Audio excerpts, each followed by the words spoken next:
everyone, welcome back to Pine Hollow Auto Diagnostics. We're at the airport, but getting diagnostic calls. Chase here drove from, how far away? A couple hours away? Sarasota, Florida. Sarasota, in a 2004 Honda Accord Coupe. And what are the complaints again? What's all the stuff that doesn't work? Got no gauges, Yeah. no windows, no door locks, no cooling fans. AC. AC. And then they said turn signals too, right? Turn signals and wipers, yeah. And wipers. Okay, so a lot of stuff doesn't work. In this case, what's the approach? So we're looking for a common power feed maybe, or a common ground. I'm thinking power feeds here. We need to pull up wiring diagrams, and just by the symptoms, I think we can narrow this down pretty close and just do a couple simple checks and hopefully nail this problem efficiently.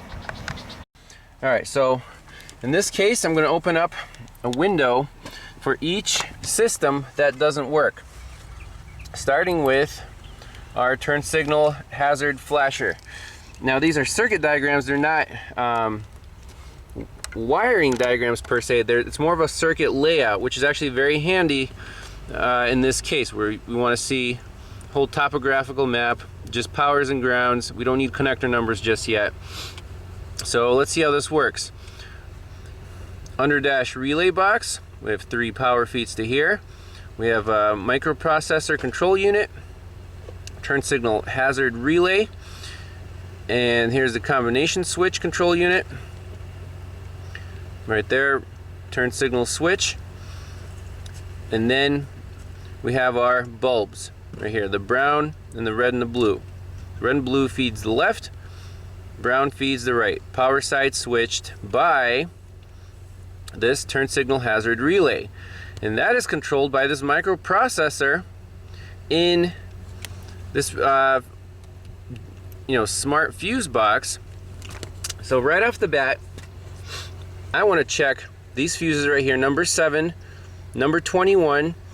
So 21 comes from the ignition switch, and number 7 is hot all the time. So remember those fuses, 7 and 21, and we can write those down. Just the fuse numbers right there. We're interested in those. Let's move on to the next system that doesn't work.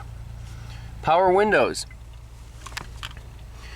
Again, under dash fuse relay box, and we see, hey, fuse 21 and fuse number 7. Interesting. Same fuses there.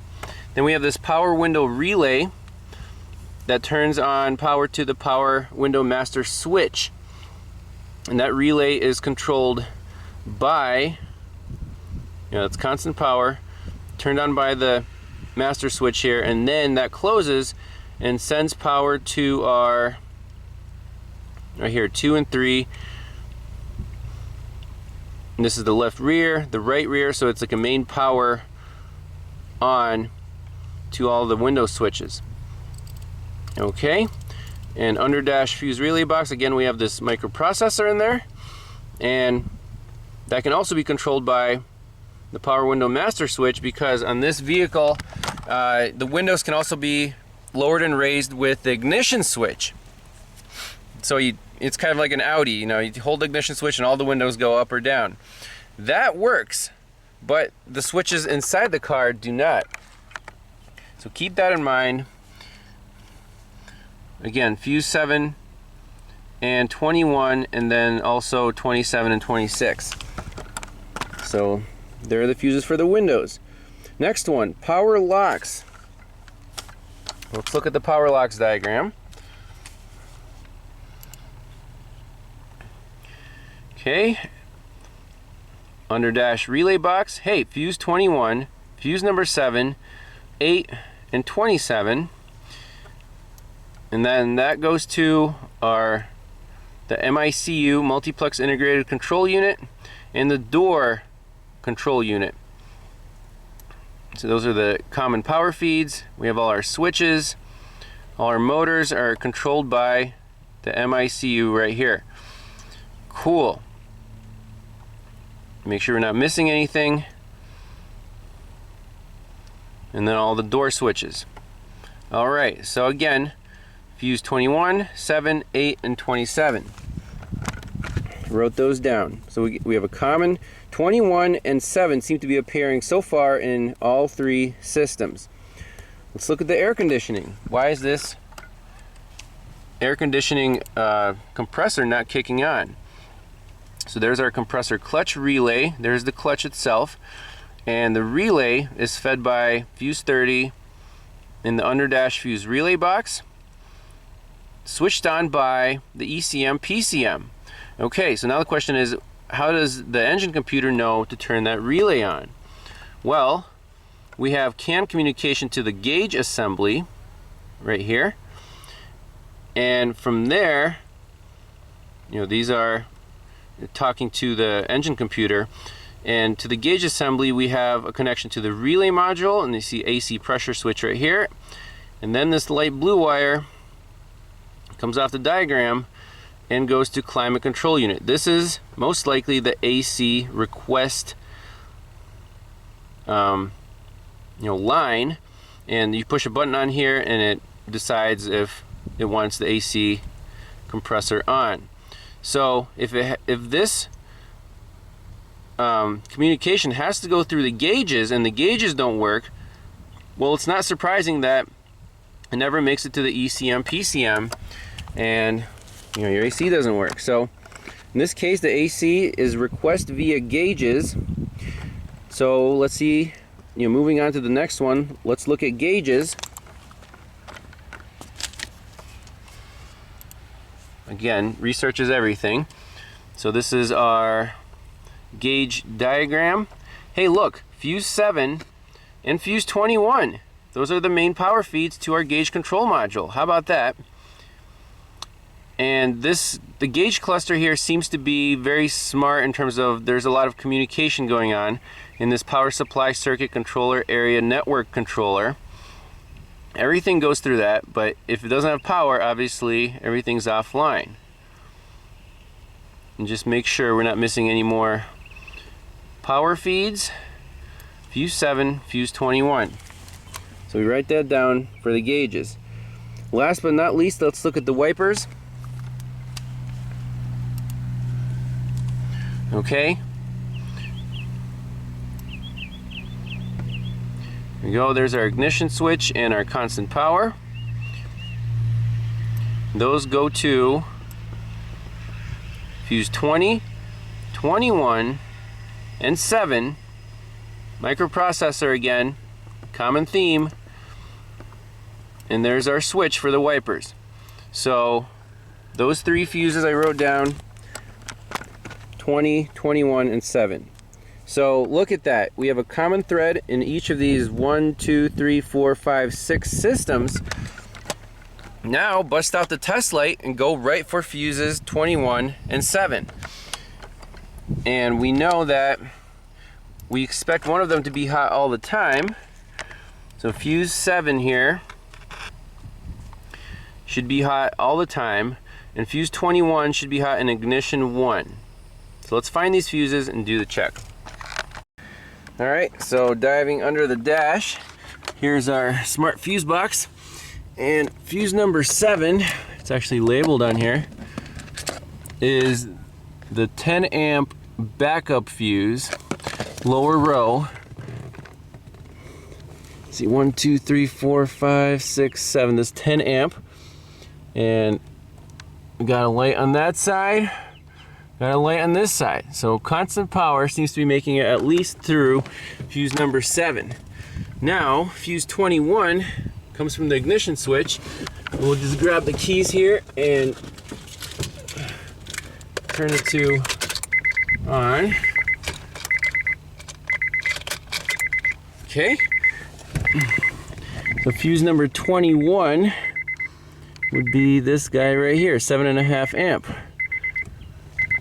So bright light on that side, bingo, we found the blown fuse in 1 minute. And the owner said that he just took it to the shop and they checked all the fuses and they were all good, and they told him that this box gets moisture inside it from the sunroof drain and they just go bad, so they told him to replace the fuse box. Well, I'm not 100% sure of that just yet, so let's replace that fuse number 21 put in an amp clamp and try all the accessories and see if we have a short circuit somewhere. Why did the fuse blow? A little more info from the customer. He said that back here he had an aftermarket backup camera hooked up and they were getting power from, hey, the reverse light, power and ground. And when he unhooked it, he said 2 wires touched together. So this is making really good sense. If that shorted out, it is on that fuse. It's called the backup fuse. So I think we'll connect this, replace the fuse, make sure everything works, and do this wiring repair, and we really shouldn't have any excessive draws. But just in case, I got my little jumper here with a 10 amp fuse. We'll plug this right into the fuse box, put an amp clamp around it, and make sure that there's no excessive draw. It shouldn't even get close to 7 amps. Alright, so we got our amp clamp hooked up. The fuse is obviously toast, but good thing the owner got 2 spare fuse boxes, so he's gonna have spare fuses for life. See, that one is blown. Yeah, let's start this baby up and make sure everything works. Hey, we got gauges.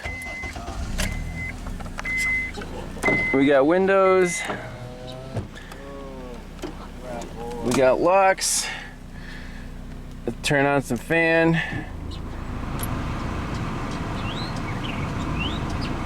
Yep, we got AC. You can disconnect the stuff for the fan and plug it back in like normal. Okay. And get rid of this custom wiring. Yeah. We'll make sure the wipers work. Wipers work. Turn signals. So they're blinking fast. Why are they blinking fast? Oh, it's always. Do you got like LED bulbs in there or something? Yeah, it's always fast. That's why, yep. Yep, okay, that works.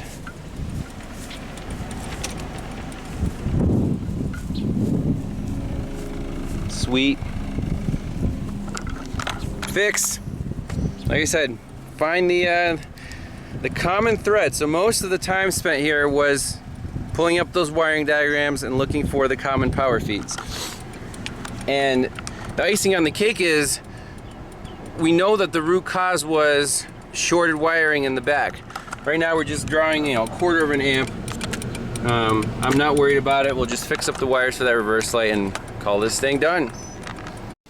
All right, so we're doing some wiring repairs here by the left rear taillight. And in this climate, the electric soldering iron is fantastic because the butane one, it's just too windy and it doesn't light up. You just push the button and instant heat. Let me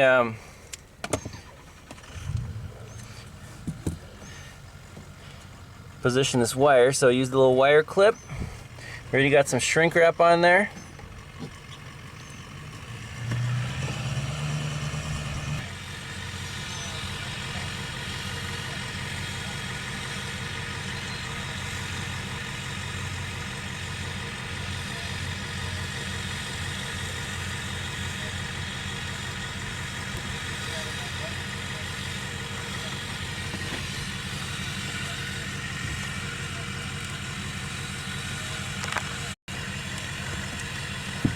Amazing.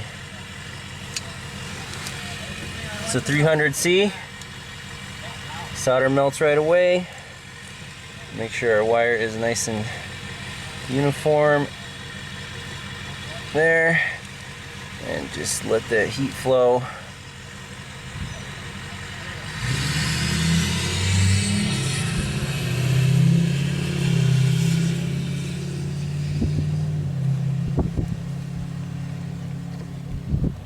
Sweet, sweet.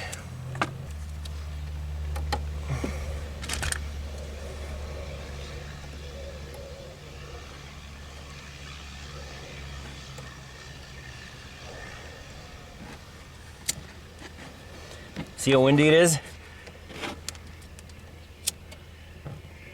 Woo! Can you record?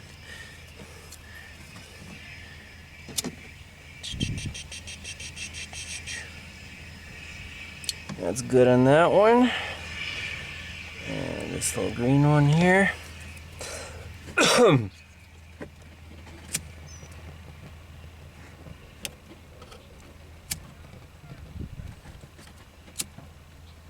There we go. Beautiful. You want to turn the key on and put it in reverse. I want to make sure your reverse lights work.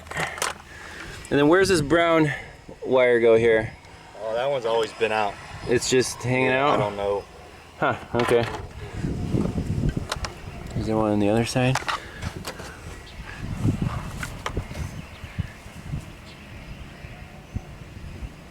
Yep, beautiful. All right, key off. So that's it. Honda Accord's back on the road. Everything works. Happy customer. Heading back up north soon.